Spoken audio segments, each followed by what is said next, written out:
Hey guys, Alucard here, also known as Wes Keldner's biggest fan. And today I have a guide about how chainsaw stalling works and how to avoid overheating by turning it off when you know that it's guaranteed to stall. I'll teach you the trick to knowing for sure whether or not your chainsaw is going to stall after you swing your overhead rev. I'll also explain what I believe makes the chainsaw stall, but even if it does, on reaction you can turn it off to avoid the penalty. I hope you guys enjoy the guide, and I hope you guys enjoy watching.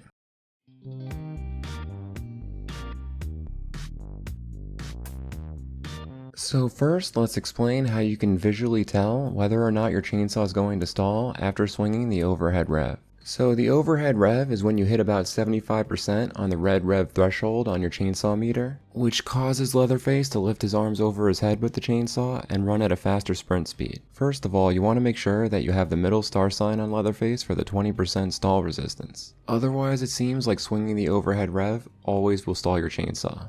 I assume that most LeatherFace players know this by now, but I just wanted to clarify in case there's any confusion. I'm sure you've noticed though that sometimes, even with this 20% stall resistance, for some inconsistent reason, your chainsaw will occasionally stall anyway, after the overhead rev. However, there's a visual cue so you can know for sure whether or not your chainsaw will in fact stall. After swinging the overhead rev, if your chainsaw is not going to stall, you'll always see the prompt for revving, which you can hold down without having to worry about any sort of timing. But if your chainsaw is about to stall, you won't see the prompt. It won't be there at all.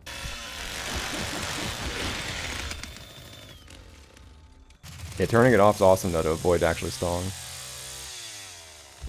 Now I can tell now if it's going to stall or not every time. But that's going to stall right there, so I had to turn it off.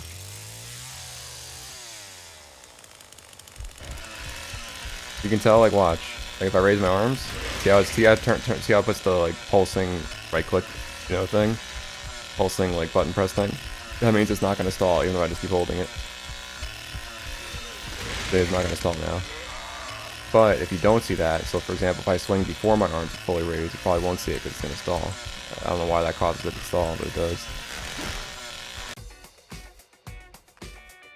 Now that I've explained how to tell the difference between whether or not your chainsaw is going to stall, when you know for sure it's going to stall because you don't see the prompt, you have a small window of time that you can turn off the chainsaw to avoid any penalty. As long as you remember to do this when you know the chainsaw is going to stall, and you have the instant rev star sign, you won't have any penalty or delay before being able to start the chainsaw again, and you'll be able to do so as quickly as possible. Now if you ever see a LeatherFace go through the animation of getting punished and having to slap himself in the face before waiting to start the chainsaw, you'll know that he must be a noob because he's not as pro as you, who knows that he can turn it off to avoid the penalty.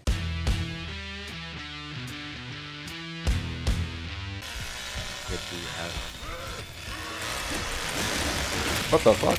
Dude, she's gonna think I'm cheating. I don't know what I just did, but that's a new tech. I just figured out some new tech. I don't know how I did that though. I hope you guys enjoyed watching. If you liked this video, make sure to like, follow, subscribe, and all that other stuff that every other guy tells you to do.